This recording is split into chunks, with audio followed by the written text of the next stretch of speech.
പറയുന്നു, സമസ്തയുടെ പേരിൽ സോഷ്യൽ മീഡിയയിൽ കാണുന്ന പേജുകളിൽ 95% സമസ്തക്കാരല്ലാത്ത ലീഗ് വിരുദ്ധരുണ്ടാക്കിയതാണ്. ലീഗിന്റെ പേരിൽ സോഷ്യൽ മീഡിയയിലുള്ള പേജുകളിൽ 99% ലീഗിന്റെ പേരിൽ സമസ്ത വിരുദ്ധരുണ്ടാക്കിയതാണ്. അവരെന്ത് ചെയ്യുന്നു?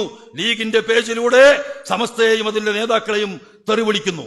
മറുഭാഗത്ത് സമസ്തയുടെ പേജിലൂടെ ലീഗിനെയും ലീഗിന്റെ നേതാക്കന്മാരെയും തെറി വിളിക്കുന്നു.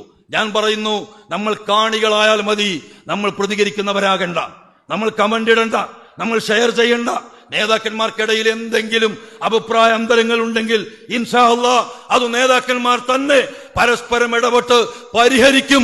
സമസ്തയും ലീഗും ഒറ്റക്കെട്ടായി ഇന്നലെ എങ്ങനെ മുന്നോട്ട് പോയോ അങ്ങനെ മുന്നോട്ട് പോകും. അതിനിടയിൽ ചോര വീഴ്ത്താൻ ശ്രമിക്കുന്ന എല്ലാ ശക്തികൾക്കും തിരിച്ചടി കൊടുക്കാൻ നമ്മൾ മൗനികളായി നിൽക്കുക, നമ്മൾ പ്രതികരിക്കാതിരിക്കുക. സമസ്തയെ എതിർക്കണോ? സാദിഖലി തങ്ങൾ പറയും. ലീഗിനെ എതിർക്കണോ? ജിഫ്രി തങ്ങൾ പറയും.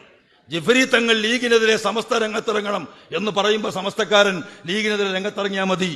സാദിഖലി തങ്ങൾ സമസ്തക്കെതിരെ ലീഗ് രംഗത്തിറങ്ങണം എന്ന് പറയുമ്പോ സമസ്തക്കെതിരെ ലീഗും രംഗത്തിറങ്ങിയാൽ മതി.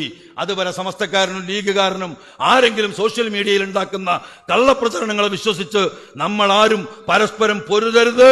ആ പോരാട്ടം നമ്മുടെയും മറ്റേ സംഘടനയുടെയും രണ്ട് സംഘടനയുടെയും നാശത്തിന് മാത്രമേ കാരണമായി തീരുകയുള്ളൂ.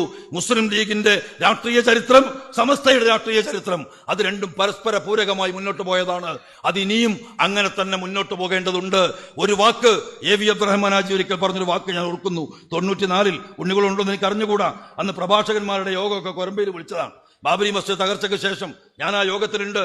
അന്ന് എ വി പറഞ്ഞൊരു വാക്കുണ്ട്, ഞാൻ മുജാഹിദാണ്, പക്ഷേ സമസ്തയുടെ വികാരങ്ങൾക്ക് വിരുദ്ധമായി ലീഗ് പ്രവർത്തിക്കരുത്. ആരാ പറയുന്നത്?